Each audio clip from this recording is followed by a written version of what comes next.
Hallo und herzlich willkommen zurück zu Lamplight City. Wir waren ja letztes Mal bei Martin. Wir können den Vorhang zurückschieben oder sie doch um einen Tee bitten. Ich will diesen Vorhang anklicken, ne? I've got a few questions for Wir you, fragen Mrs. sie Martin. erstmal um I'll Tee. try to answer them the best I can. Vielleicht macht sie ja den Vorhang auf. I think I'll take you up on your offer for tea, after all. All right, Mr. Fordham. You'll have to give me a few minutes to heat up the kettle. I'll be back shortly.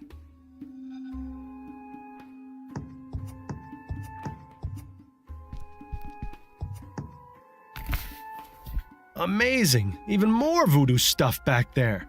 Why would she keep these particular items hidden from view? Good question.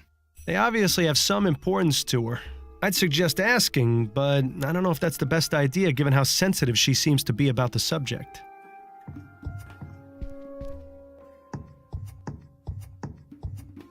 The tea should be ready in a few minutes, Mr. Fordham. You can help yourself once it's done. You're very kind, Mrs. Martin. I've got a few questions for you, Mrs. Martin. I'll try to answer them the best I can. Irgendwas noch zu ihr sagen? Nein. Thank you for your help. Wir sprechen sie mal My nicht pleasure. aufs Hinterzimmer an. Da fragen wir vielleicht lieber ihren Sohn. Darf ich mir wirklich einen Tee nehmen? Bringt das jetzt Interesting. was? Those pots look as though they've been wrapped in tobacco leaves. Bringt das was? Wenn ich hier jetzt warte? Ich weiß es nicht. Ja. Mein gegenwärtiger Fall. Ja. Mehr haben wir bis jetzt noch, ne? Okay. Fragen wir sie? Nee, wir fragen sie Aren't you nicht. going to have your tea, Mr. Fordham? I'm afraid I just remembered something important I need to look into. Perhaps later. Suit yourself. Oh, ich hätte doch den Tee haben können. Nee, ich will den Tee. Gib mir den Tee. Welcome back, Mr. Fordham. I've got a few questions. I'll try to answer. So kurz wegklicken. Thank you for your help. My pleasure. Mein Tee fertig? I've got a few questions. Ah, okay, der Tee ist nur eine Thank Finte. Ich verstehe es. Okay, schon gut. Gehen wir noch mal kurz zu ihm. Nothing else to ask him right now. He hasn't got much time left. Best not to waste it. Okay. Keine Fragen an ihn. Nicht stehen. Dann laufen wir erstmal weiter. Gehen wir erst zum Dupree Herrenhaus oder gehen wir erst... Nee, reden wir erstmal mit ihr. Huh. It's as though we've journeyed to the tropics. I don't know how you can stand to keep that coat on in here. Those flowers are definitely not native to this area. They seem to be thriving in their glass tubes, though. Quite the assortment of plants they keep in here. I wonder if they serve any purpose or are just meant to look pretty. Bonsai-Bäumchen. Judging from that pipe, that contraption must be used to keep the plants hydrated. But it looks like a giant earwax remover to me. I've never seen a flower grow that big. What do you suppose they're feeding them? One of those cute little Japanese trees that are all the rage these days. Personally, I don't see how giving a tree a haircut is meant to be relaxing. Okay. Pardon the disturbance, but are you Juliet Montgomery? I am. And you are? Miles Fordham. I'm a private investigator looking into the events surrounding your mother's attempted murder. Ah, of course. Have you got time to answer some questions? Yes, that shouldn't be a problem. Do you know anything about the events leading up to your mother's premature interment? No, it was a complete shock. Mother seemed to be perfectly healthy and full of life. Then, without warning, she was dead. Or so we thought. I take it you were glad to be wrong? What a ridiculous question. Of course I was. What sort of heartless beast would celebrate their mother's death? Oh, I could name a few. Juliet definitely didn't shed any tears over Madame Dupre, though. That much is obvious. Miss Montgomery, you don't have to lie to me. I'm not going to assume you tried killing your mother just because you weren't upset by her death. I felt terrible about it. You have to understand, I didn't want her to be dead. I just felt a sense of relief. Please, don't think me a horrible person, Mr. Fordham. It's just that Mother and I aren't currently on the best of terms. What can you tell me about Albert Martin? I'm not quite sure where to begin. Why not start by telling me what your relationship with him was? We met here at the greenhouse. He was working as an assistant, sweeping and cleaning and fetching things for the students. My focus was on academics, naturally. I wasn't too interested in romance. In fact, I've had to turn away nearly every single one of my classmates. But with Albert, I found myself intrigued. I noticed him stealing glances, lingering just a bit too long after bringing over a book or flask, sweeping the same patch of floor near me over and over again. It wasn't too long before I had him bringing me tools and equipment, regularly. I see. Mother was an absolute terror when she found out.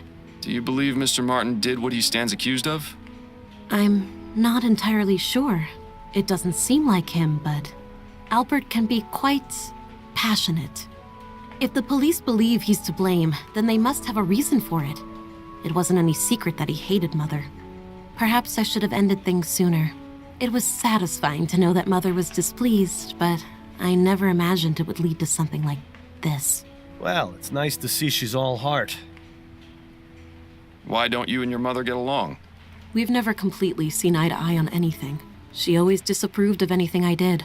When I was younger, she used to forbid me from speaking to the servants. I saw no harm in a kind word or smile, but she warned us that if we were too familiar, they would take liberties. Then when I declared my intentions to pursue academic studies, she really went livid. In her opinion, a university education was tantamount to a chastity belt. What sort of man would want a wife with a head full of useless facts, she'd say. Personally, I've always found intelligence to be quite attractive. I'm not sure how she managed to find out about Albert and me, but when she did, she nearly had a conniption. As I'm sure you can understand, the situation at home has been less than perfect in the last few months. I'd really rather not dwell on it. You mentioned you were friends with the servants. Yes, that's right. I didn't care that they worked for us. Everyone needs a friend. Did your mother ever mistreat them? Mistreat? No, I wouldn't say so. She was always very stern, though, and quite cold.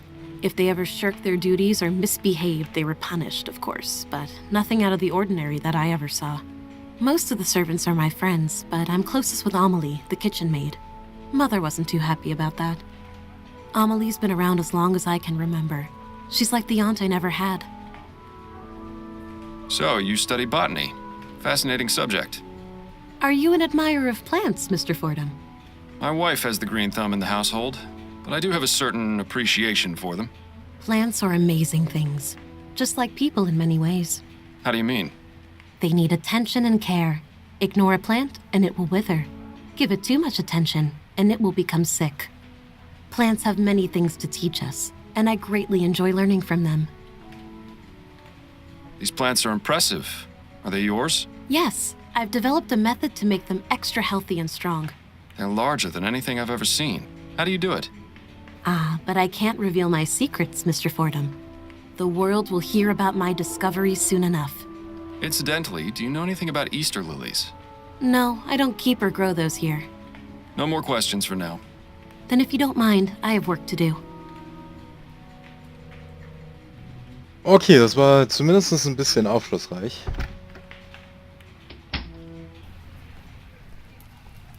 Wir wissen jetzt zumindest von einer der Bediensteten, mit der wir auch reden.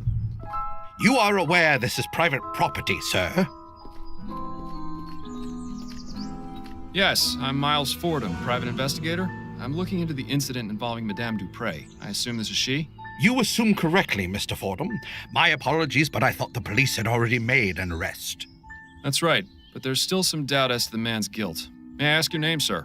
I am Dr. Fellows, Madame Dupre's private physician. I'm afraid she is in no state to be answering questions at present. Are any other members of the family home? Her son, Mr. Montgomery, is in the entrance hall. I had to give him a mild sedative to settle his nerves, but he should be all right to converse. Then if you don't mind, I'll have a look around. This fountain probably looked nicer when it was working, but right now it's just a breeding ground for mosquitoes. With her vast sums of wealth, Madame Dupre could probably feed a starving family for the next 30 years.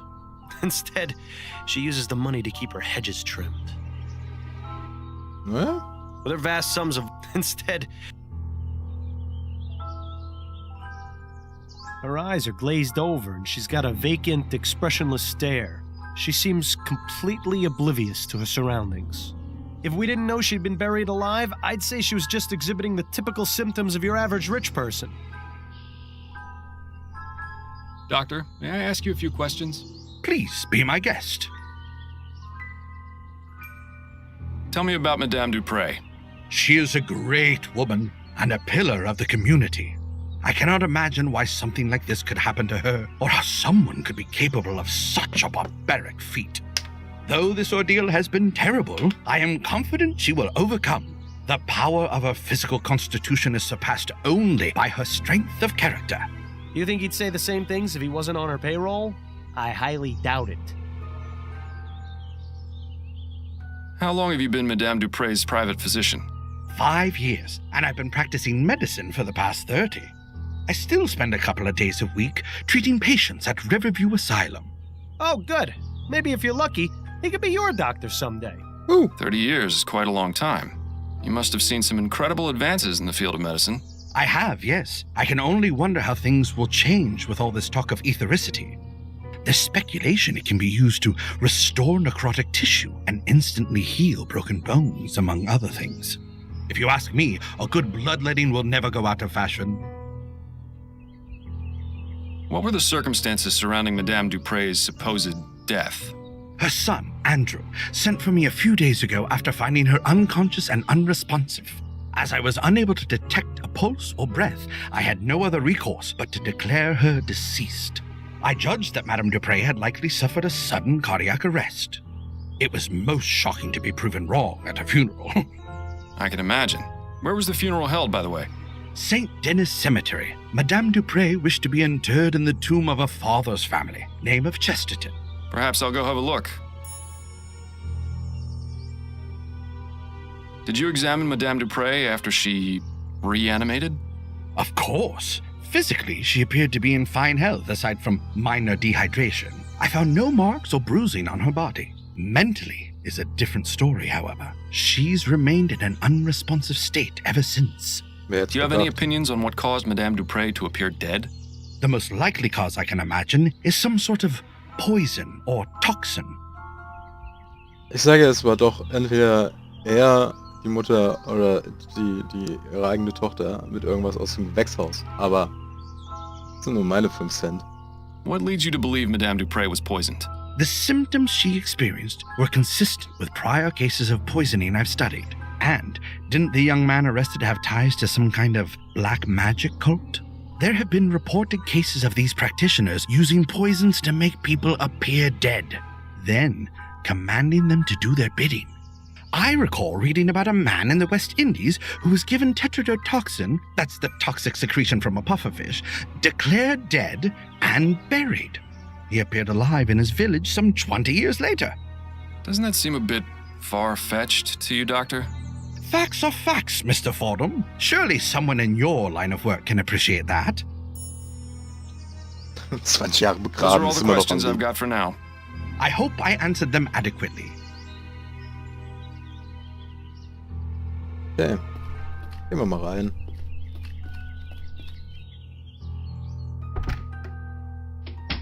Oh, hello. Are you the new servant? No, I'm Miles Fordham. I'm a private investigator looking into your mother's attempted murder. How did you know I was her son? Oh, of course. You must have sensed it with your detective's intuition. I should have guessed by that giant head of yours. Are you feeling all right, Mr. Montgomery? Yes, I'm fine. Much better than when those pesky police officers were snooping around earlier. But I like you, Mr. Fordham. I can already tell you're not like them at all. Please, call me Andrew. Yes, well, I'll have a look around and I may need to ask you some questions. Do you think you can handle that? I can. In fact, I really look forward to it. If the good doctor gave him a mild sedative, I'd hate to see what the stuff you take would have done to him. Okay, er ist richtig gut drauf, glaube ich auch. Ich bedanke mich aber auch erstmal fürs Zusehen und wir sehen uns beim nächsten Mal. Ciao, ciao!